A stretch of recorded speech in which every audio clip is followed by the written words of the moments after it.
There are few topics that have received as much attention over the course of the past year as the housing industry. It has been a seller's market for quite a while. So what can we tell about the industry now? What does it look like? Are things changing? Joining me right now is Ted Jenkin, the CEO of Oxygen Financial. And why could the housing market be now in crisis soon? And should people be concerned about this, Ted? I mean, is that ultimately kind of a bellwether of where the economy is going? Yeah, well, good evening, Jeff. I don't necessarily think we're going to be in a crisis soon, but I do think that we're going to hit a correction. I mean, people have to remember that interest rates just a year ago were about 3.3%.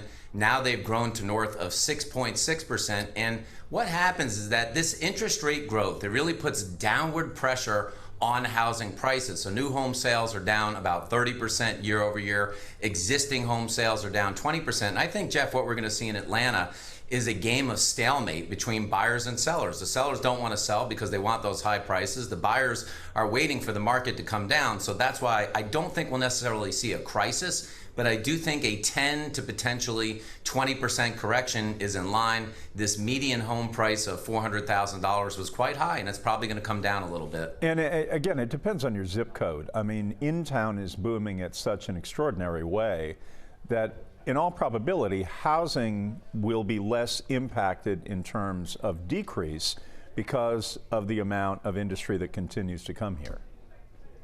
Yeah, well, that's true. And this is always about the law of supply and demand. So some areas will be more insulated than others. And obviously people that are at the million plus level are going to be hit first because of these higher increases of interest rates. But let's talk to the average Atlantan about what this means to you. If you bought a $300,000 house, Jeff, and you put 10% down, only $30,000, you'd have to take out a $270,000 mortgage.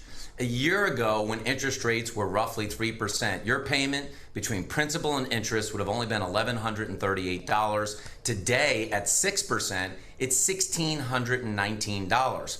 That's a $481 difference, or over the life of the loan, it's $175,000. So this is why, in part, you're going to see home values come down, because as mortgage rates go up, it puts pressure on those prices because the homes still have to be affordable. But there's great concern here as I hear you talk about rising mortgage rates and all of that. I mean, residential real estate really is a major engine in this country. I mean, the trickle down is to how we buy cars, how we buy appliances, how we buy building supplies. I mean, it really impacts all elements and all quadrants of the American economy. Yeah, I mean, this is true, Jeff, and I think, people need to remember this is not about housing.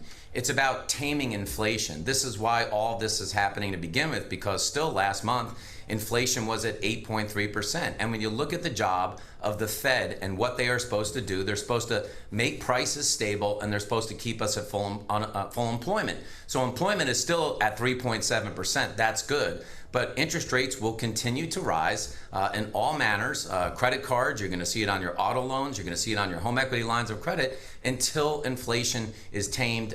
It won't be like 2008, because I don't think a lot of banks wrote bad mortgages like they did back then. Right. But I do think, like I said, we're going to see a correction. And the cities that experienced, Jeff, this pandemic housing boom, ones like Boise, Idaho, and Austin, Texas, I think they're going to feel it the worst. Do you think there's some other parts of the country also that gets hit pretty hard on all this?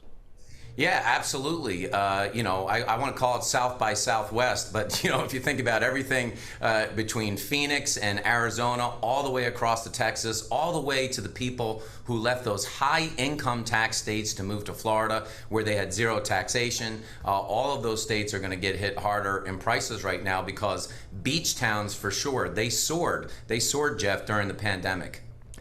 You think it still makes sense to buy a house, or should people delay? What's your view on that? Listen, I have no problem telling everybody at home that I bought my first house in the 90s with almost a 9% mortgage rate. And if you're going to own a home for a long term, you have to factor in your tax deductions. It's still a great thing to do if you're going to own it for the long term. If you're thinking about buying a house and flipping it in a year or two, or you might change cities or changing jobs or your family, then you may want to hold off a little bit. Yeah, in 1984, I bought a house off of North Highland in the heart of Virginia Highland for under $100,000. Think I would like to have that back? Yes, yes, you would. Right. All right, Ted, thanks. Ted Jenkin with us, as always. We appreciate it. All right. Thanks, Jeff.